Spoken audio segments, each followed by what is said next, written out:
Well, welcome to Secondary Brand Associations, Topic 7 of MKTG3023. Okay, what are secondary brand associations? Secondary brand associations are where a brand associates, links, or becomes part of another brand in order to benefit stakeholders. This association involves the transfer of elements of brand equity between each in order for this benefit to occur. Secondary brand associations have existed for nearly as long as brands themselves and are a popular way to build brand equity, especially in highly competitive markets. And that image there from Keller 2014, you can see how the originating brand on the left is seeking to transfer those attributes onto the other brand and vice versa. So basically it's a win-win situation for all involved, and that's a key criteria for any secondary brand association to go ahead, or why it exists in the first place, is looking for that win-win situation. So how do you spot them? These are some of the ways you can spot them according to Keller. You've got licensing, third-party source, events, celebrity endorsement, country of origin, ingredient branding, co-branding, and channels. Now, why do so? There's different reasons there, and you can see there's a whole bunch of them linked in to the brand objectives of the brand pyramid and of Keller's brand equity model. And you can see there how it might play out in different concepts in different areas. So there's a whole bunch of reasons why people do it.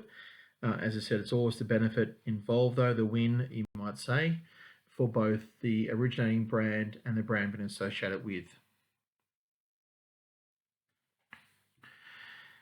All right, and the other big reason why you do it is if you have to get to the top of that pyramid very quickly, an excellent way of doing so is through a secondary brand association, because the existing brand can often take you through those stages of brand development, which you might be finding hard to achieve yourself.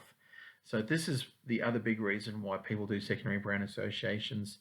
It can help get through that pyramid and those steps and stages of that pyramid very, very quickly.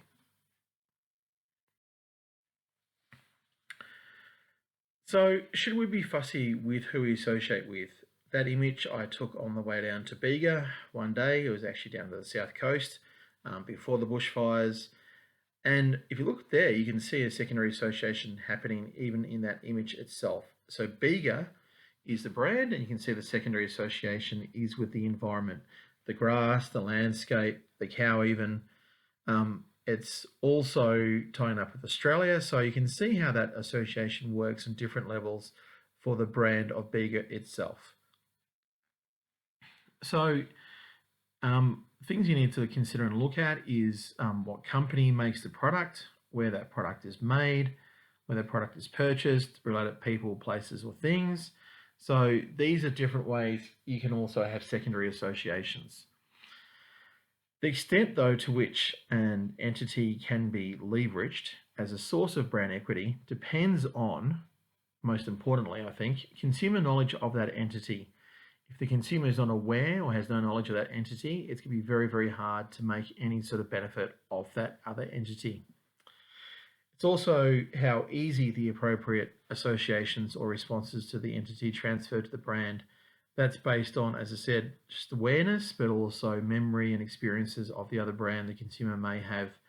The more the merrier, because it means that it's going to be a quick transfer in the consumer's mind and helps move the existing brand to the top of the brand equity pyramid. Conceptualizing this process means that you need to link the brand to some other entity. So think about here how it may create a new set of associations from the brand to the entity and what those associations may be. You need to also think about how this may affect the existing brand associations you may have across your brand portfolio or other products. You also need to consider what influence consumer attitudes may be towards both brands. And of course, this is really important, particularly for the accountants in the room, is how that association may change the risk profile for each brand This can be good or bad. You also need to consider how having an association may help find new markets and new ways to resonate with consumers, which may not have been possible previously. And you also need to think about new value offerings, which may happen very simply. So these are all the different ways you need to sit down and conceptualize the process before you undertake it. You might call it brainstorming for secondary brand associations, but either way, it's an important part of the process to undertake before you go ahead and try and do this. So, creating a new brand association. Secondary brand associations are most likely to affect evaluations of a new product when consumers lack either the motivation or the ability to judge product-related concerns. So think here about this latest brand association between Marvel, Star Wars, and Disney. Now, they're all owned by the one company, but that said, it's how now they associate with each other, which will be important to the value of this brand going forward. If they do it in a really bad way, an over-the-top way, it can ruin each of those brands individually. If they keep them separate but occasionally have a crossover, which makes sense to the consumer and the perception of the consumer, then that brand association is going to work quite well and lead to favourable outcomes for all involved. Also, though, consider effects on existing brand knowledge if you want to do a secondary brand association. Most importantly here is the cognitive consistency. What is true for the new association must be true for the brand. In other words, you need to make sure you get that match right. The swipe right of branding, you might say, if I got it right, that is. Here's an image of Garmin and Star Wars. This is stretching that cognitive consistency, but if you look at the way they've designed the products, it may actually just work. But you don't want to stretch it any further than that, because that means in the consumer's mind, it now starts to lack any credibility. So, one way you can do it very quickly without going to an external second party is to keep it in the family. And this is what we call brand architecture. The big brands love this area because they can use existing brands within the company as a very cost-effective secondary brand association. And you can see here different examples where that happens. Apple, FedEx, Marriott, P&G, which is one of the world's largest consumer brands. You can see how they do this different strategy.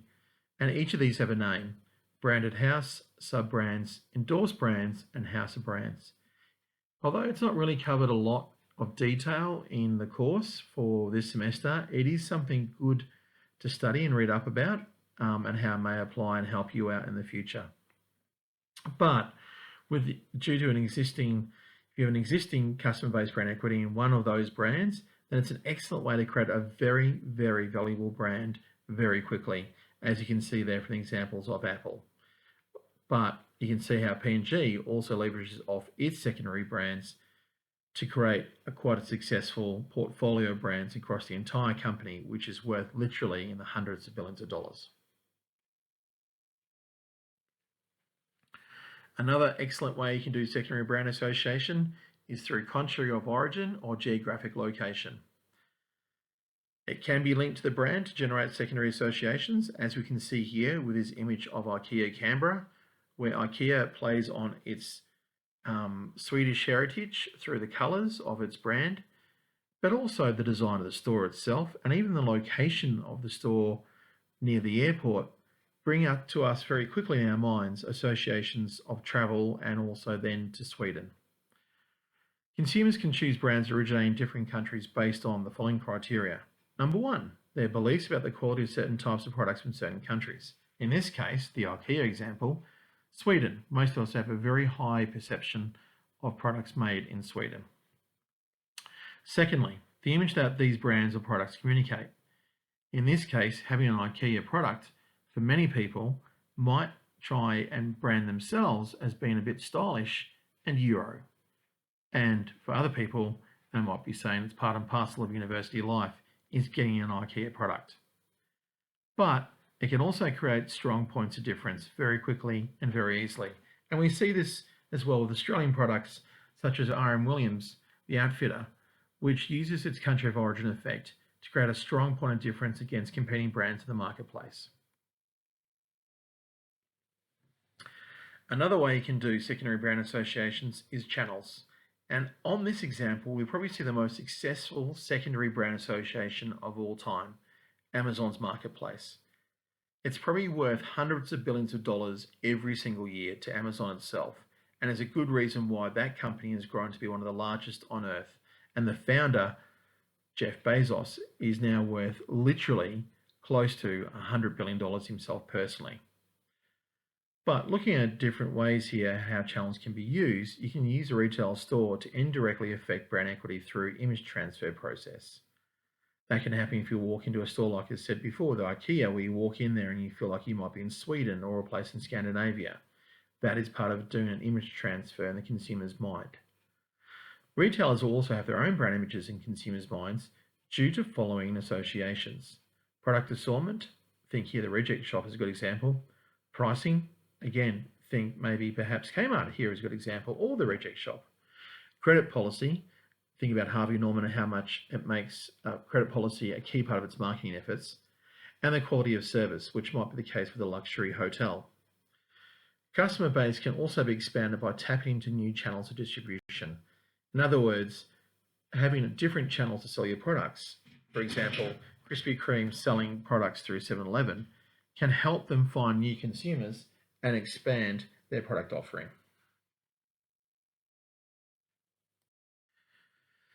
Now, the following slides might lead to a bit of confusion, so I'll try my best to clarify what's going on. So the first one here is co-branding. This is when two or more existing brands are combined into a joint product or are marketed together in some fashion. So we can see here Snoop Dogg and Martha Stewart combined with each other to form a TV show. Now that's a joint product because it's the one TV show, not separate ones. But co-branding can be very, very popular in many industries, notably tech.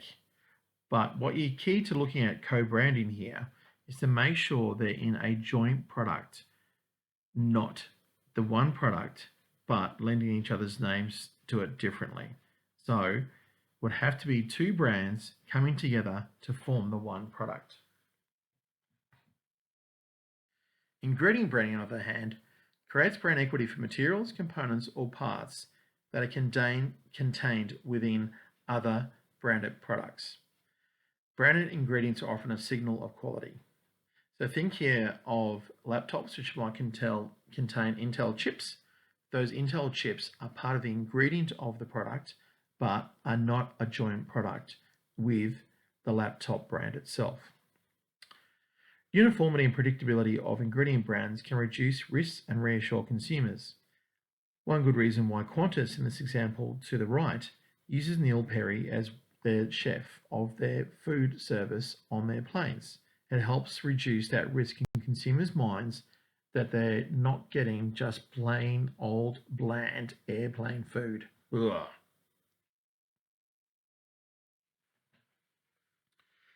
Okay, licensing is another way you can do secondary brand associations. And this image here is of all the different products which have been licensed in association with the TV show America's Next Top Model. There is an Australian equivalent called Australia's Next Top Model, and it looks nearly the same. But licensing creates contractual agreements whereby firms can use names, logos, and characters of other brands to market their own brands for some fixed fee. It can also provide legal protection for trademarks, in this case, both that of the beauty product and also of the TV show. There is a risk though. A trademark may become overexposed if marketers adopt a saturation policy. And I'm not too sure that range of products to the right-hand side there might meet that criteria. I'll leave that up to you to decide. But there are some brands which do corporate trademark licensing, which is the licensing of company names, logos, or brands for use on various, but often unrelated products. And you can see there from that example of Ferrari watches. Ferrari, of course, famous for making cars. Firms may license corporate trademarks to generate extra revenue and profits, protect their trademarks, increase their brand exposure, enhance their image, and, for the accountants in the room again, to maybe reduce the risk. but it could also increase the risk. So keep that in mind when it comes to trying to do this method of secondary brand association. This by far is probably one of the more popular methods we see with secondary brand associations: celebrity. A famous person can draw attention to a brand, shape brand perceptions by virtue of consumers' perceptions of that famous person, but also you need to make sure the celebrity endorser has a high level of visibility and a rich set of potentially useful associations, judgments, and feelings. In other words, they're not just known for one thing only. Hopefully they're known for a few things which your brand can then leverage off. On the image on the right hand side, you can see the Forbes top 10 celebrity earners of 2019, and it's an impressive list. Kylie Jenner, for example, is now worth close to $1 billion herself. That's US money, not Australian, due to her fashion and beauty range. We've got other people there on the same list who are also now making their own secondary brand associations, either as part of their own brand architecture or because they're doing associations through other products with other brands. And this slide here shows why I have failed at life. These are the celebrity earnings throughout different times. So you can see the top image is indicating who earned what in what year. Now the standout there is Dr. Dre in 2014. That was the year he sold his Beats headphone range to Apple. And you can see the value of that deal there to his own personal earnings. Then you've got with athlete endorsements, Roger Federer is still number one. He's been quite big now for a long time with athlete endorsements. So these are endorsements, not earnings. And finally, the other image on the slide here is where you may get endorsement deals or association deals for posting different things on different social media platforms. Now, this is due to the number of followers you have, and as you can see, with most of those different social media platforms, you need to have over 100,000 followers or subscribers, and then you can start to rake in the money. This is often the case why you hear people on certain videos going, click here to subscribe now, because your subscription to their channel is literally worth a lot of money to them. It's also important when you consider celebrity endorsements not to forget other markets. When you think about your target market, think about where they're active and who they are, but also perhaps where you may want to take your brand in the future. And we can see on the left-hand side of this slide here, these are the women celebrities in India who are making a lot of money. And they're definitely on the increase every single year. On the right-hand side, though, we can see a bit of perspective in terms of those under 40 who are making a lot of money. Atlison, for example, which has two founders who are now worth, wait for it, last check anyway, before the coronavirus, $13.5 billion each. You can see the size of that company now in comparison to that of Qantas or AMP. It really puts things in perspective. The ones in dark blue are all companies owned by people aged under 40. So it's amazing you can see how big these companies have grown in a very short space of time. So, in other words, a lot of company founders become celebrities in their own right because of their company success. That makes them, in a way, secondary brand associations and endorsers of the brand they started as a company. Maybe someone listening right now will have that same experience in the years to come. If so, don't forget Andrew. Sporting or other events are another way to do secondary brand associations. And this is the last one I'll probably look at for this topic. They have their own set of associations that may become linked to a sponsoring brand under certain conditions. And they can contribute to brand equity by becoming associated to the brand and improving brand awareness, adding new associations, improving the strength, favorability, and uniqueness of existing associations. And you can see the example there of Splendor in the Grass, which has been postponed this year to October 2020.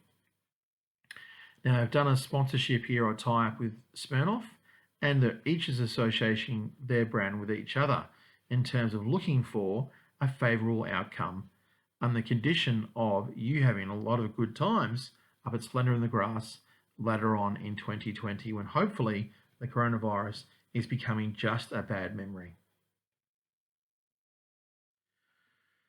Finally, third-party sources. This involves linking the brand to various third-party sources, usually to lower perceived risk in products. Good examples how people might use newspaper clippings or media outlets in their advertising to endorse what they're doing without really seeking the approval of that third party. Here we've got a crash test result of cars being crashed into a wall, and a lot of car companies use crash test results as a key part of their marketing here in Australia. Now, though, the most common example to think about with third-party sources is online reviews through websites such as Google Reviews or Facebook, or on travel websites, for example, Expedia, or different websites such as that, like TripAdvisor. And these are all good examples of how we use and rely upon third-party sources as a way of putting brand equity into existing brands. That is the finish for this topic. I hope you've enjoyed it. I hope you found it fun. I know that it's a very bit of a short hit, but I'd like to keep these short so that way people listen to them all the way through from start to finish. Thanks for your time, and next time when we resume talking to each other, we'll be doing pricing and brands. I don't want your money, honey. I just want your love.